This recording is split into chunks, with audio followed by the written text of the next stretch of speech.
Well, greetings and good morning, business mathematics students. This is Mr.D, of course, and it is week number 6 in our 8-week course here at Norco College in business mathematics, BUS20. And this week, you're going to be looking at a couple of what I think are the more exciting chapters. That is chapters 16 and 17. Now, we are jumping ahead.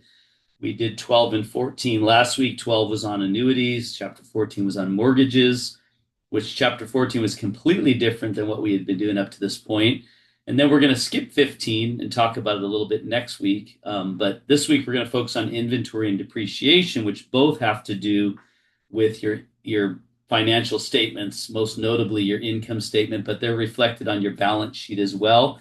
And so learning how to process these so that you get the right value to put into your financial statements is very important. So we're going to jump ahead, talk about how to figure out inventory value, and also figure out how to depreciate items that we've purchased so that on our books they're an accurate value. If we don't depreciate items and they become less valuable, we're actually showing more assets than we have.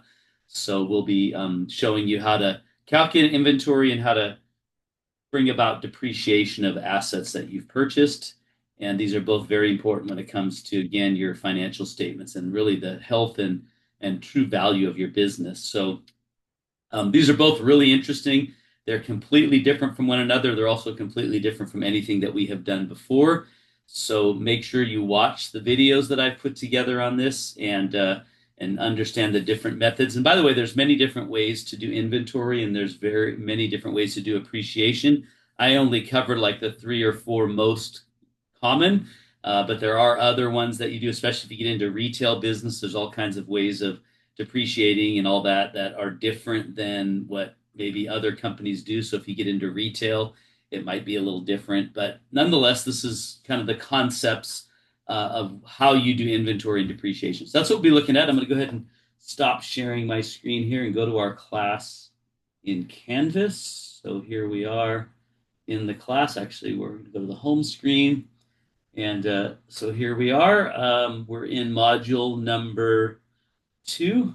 Sorry, I was saying I'm in the wrong class. Hold on. This is the 16-week class. I'm looking at the 8-week class for this video. So let me back up for a second and select my dashboard and then go to this class, which is the 8-week version. That's the one I'm doing the video for. So here we are. So we're actually in module number 3. This is our second week. So week number 6. So again, weeks 1 and 2 was module 1. Weeks 3 and 4 were module 2. Weeks 5 and 6 are module 3. That means that this module will end and that you'll be starting the 4th and final module next week. So I selected it. So here's week 5. This is what you did last week on annuities and mortgages. And I'll be grading those over the next few hours here. And then if you scroll down, again, there is a read me first section. So make sure you read first. This is where I explain how inventory is important to your income statement as well as your balance sheet. And I also talk a little bit about depreciation. Here's the video that you're watching now. And then there's a Help Sienna as well. So make sure you read that so you can see how this fits into the context of Sienna's health and fitness. There's a study page for each of these topics with, again, recommended areas of the textbook to review, as well as the PowerPoint slides, and as well as a video of me working out these problems. So please be sure to watch all of that. I would do all that before you work on any of the coursework, but if you scroll down, by the way, there is a formula sheet for chapters 16 and 17, not many, but there's some, and there's also the steps on how to do it. And then you have your coursework. So you're going to be doing your check-in assignment on chapters 16 and 17. This is kind of like a quiz. It's interactive, but all the answers are there. So whether you get it right or wrong, you'll be given the answers. And then you have your quiz on chapters 16 and 17. It's only 6 questions. And then we started the case study last week, so I'm going to move that down. We're going to be finishing that. Don't forget inflation. So this is where you're going to be looking.